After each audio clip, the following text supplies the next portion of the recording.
Hi,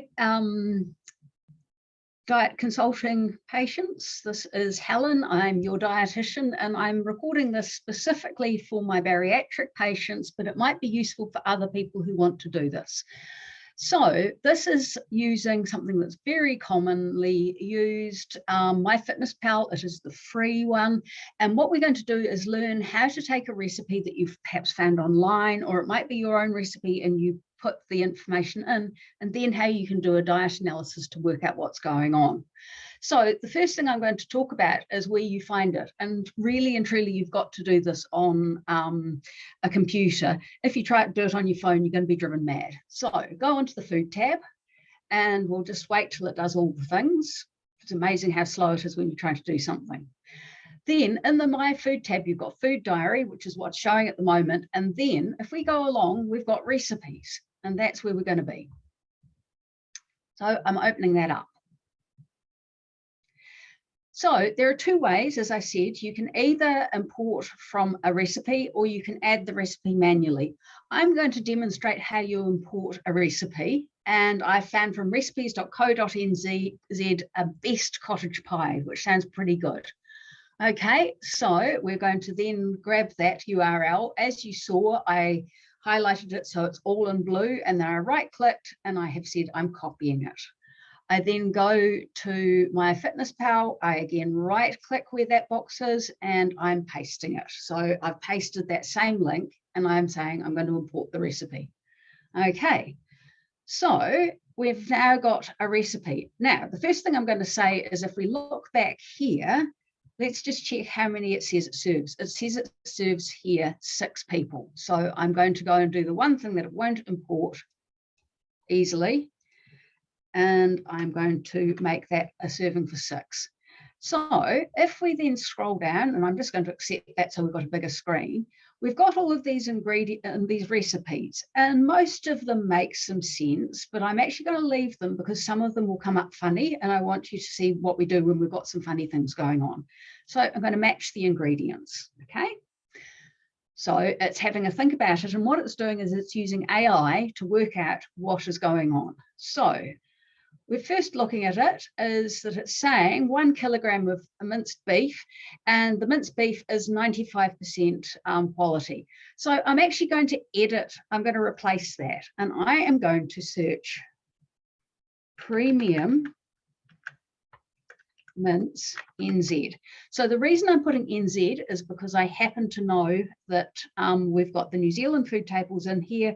I also happen to know that premium is what we call it. Prime would be another one to put in. So we search and we scroll down, and we've actually got New Zealand premium beef mince. Excellent. And I have got a quantity of 1, and we are going to do a kilogram. Okay, and we're going to click it. So we've matched that item. 1 large onion. Yep, that's about right.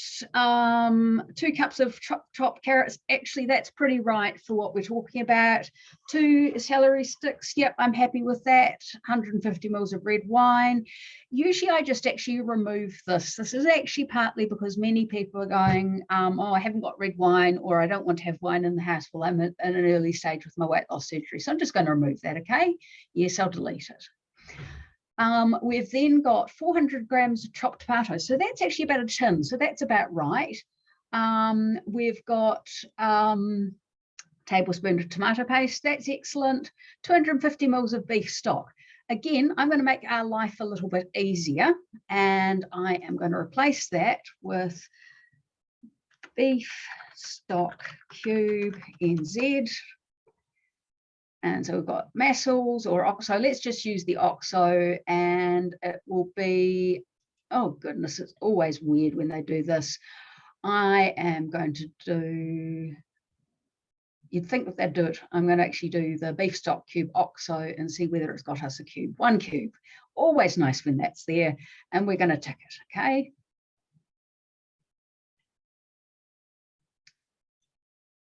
Yay, the item's matched. 2 tablespoons of fresh parsley, 2 tablespoons of freshly chopped thyme. we've got 1.5 kilos of Irish Queen's potatoes. I don't know what they are. Let's replace those with, let's see, Desiree potatoes.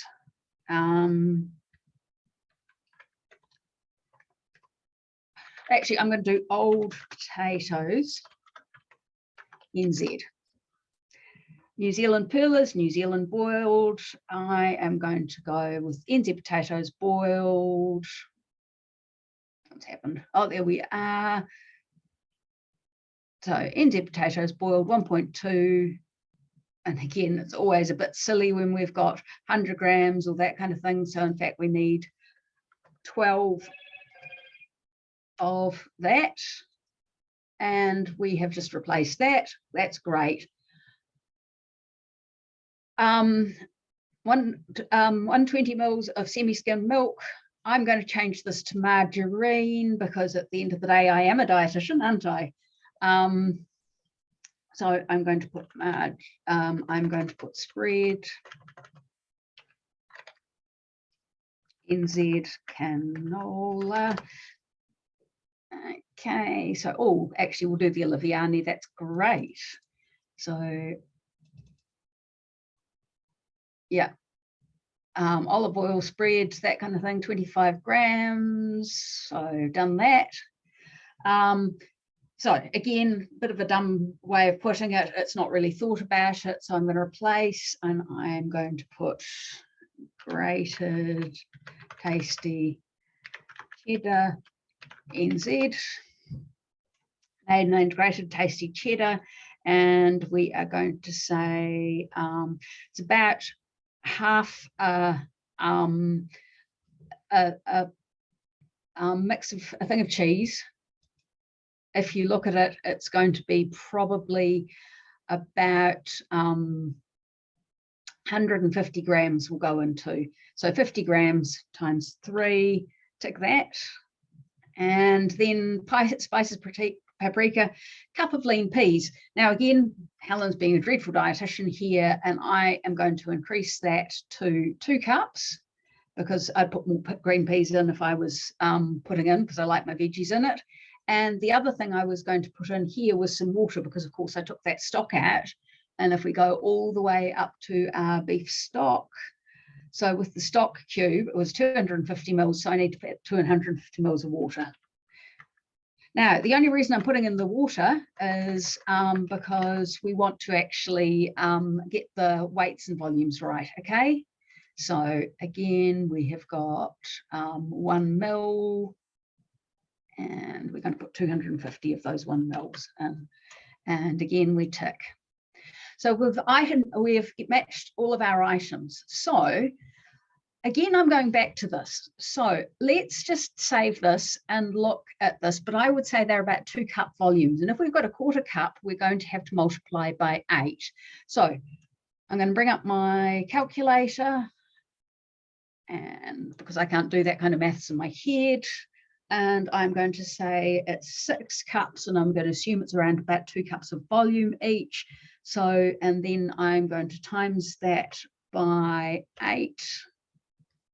Okay, so it serves 48. That sounds like a lot, but if you've got a really tiny tummy, actually that's going to be what you're going to be having, okay? So I'm going to put 48 servings in. In fact, what I'm going to do is I'm going to put in 20 servings to begin with, and we can talk about that. So I've saved it, and then we're going to actually have a look at what's going on. So if we do the log it and click the log it, actually no, we're going to do it like here. I'm going to click it here, best cottage pie recipe. So we've got those ingredients, and if we look down here, we're saying there's 20 servings. So that's that 1/4 cup serving. And in each of those 1/4 cup servings, there's 14 grams of protein. So that's actually a pretty good protein, and there's not much carbohydrate. Now, if you wanted it even less carbohydrate, which I don't think you need, what you might do is do a cauliflower mash, but this is still absolutely normal and acceptable. Yes, there's a bit of fat, and overall it's just under 200 calories. So if we were thinking about that you had 3 big and 3 little meals a day, and each of them was about that. So you get 600 calories from the 3 biggish meals, and the 3 smaller meals probably you would get in total between 800 and 1,000 calories a day. Now, when you are on a weight loss surgery restriction, that's the kind of level of restriction we're talking about in terms of calories. So it's not some magical thing that the surgery is making you have less calories coming in, although there's a little bit of that. And if you've had the bypass surgery, what this is saying to you, hey, actually, rather, we've got the situation where we have got a certain amount of calorie restriction just because of the sheer small size that makes you feel full. So a couple of other things that people have said to me is that they really need to put some fiber in. So I'm actually going to copy this recipe. And then we're going to go in and we're going to make a couple of modifications to it. So rather than doing all of that mince, which is there, I am going to edit the quantity. I am going to half that. So it's a ½ kilo. So we're going to tick that. And I am going to add another ingredient, which is red lentils. NZ. And we are going to just have uncooked ones. But actually, no, I'm going to put the cooked red lentils in. Okay, red lentils boiled. And because I'm going to put 2 cups in, because I've put in 1 cup raw, that becomes 2 cup cooked. Items matched. So the other thing that I'm going to do is go up to our potato. Where's our potato?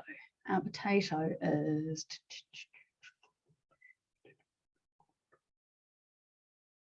There we go. And we are going to replace, I'm going to edit the quantity, go down to 600, so 600 grams.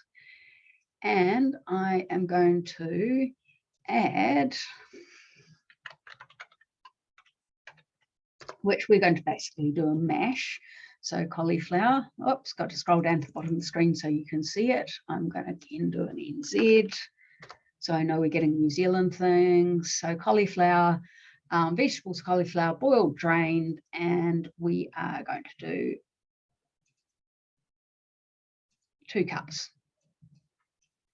Okay, tick. And because, again, we are going to need a little bit of more water just to make things all work a bit, I'm going to bring that up to 400 mils because, again, it's thinking about how the recipe affected. So save.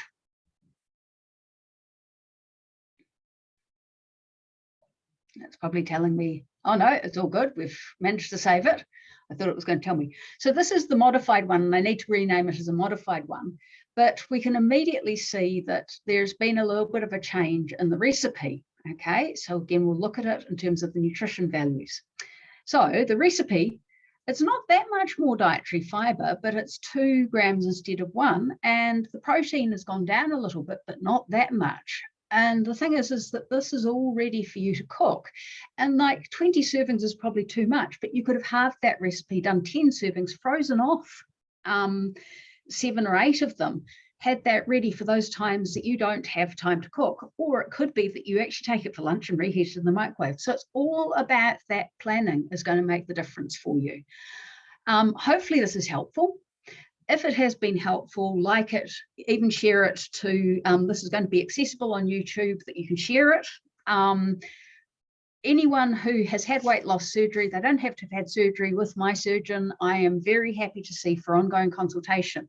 And one of the areas that I really enjoy and specialize in is, say you're 3 to 5 years post-surgery, sort of beginning to be that you're not sure that things are not going back the wrong way. We can start working on some of those things, getting you back on track, but also focusing in around perhaps some of the, what I call to the patients who know me, headology. So the things that are going on in your head, which might be affecting the way that you are responding to that weight loss. Because really, at the end of the day, it's not what we eat, it's why we eat that is a really big part of being successful in weight loss surgery. Ka kite anō. I hope to hear and see from you, some of you soon. Okay, bye.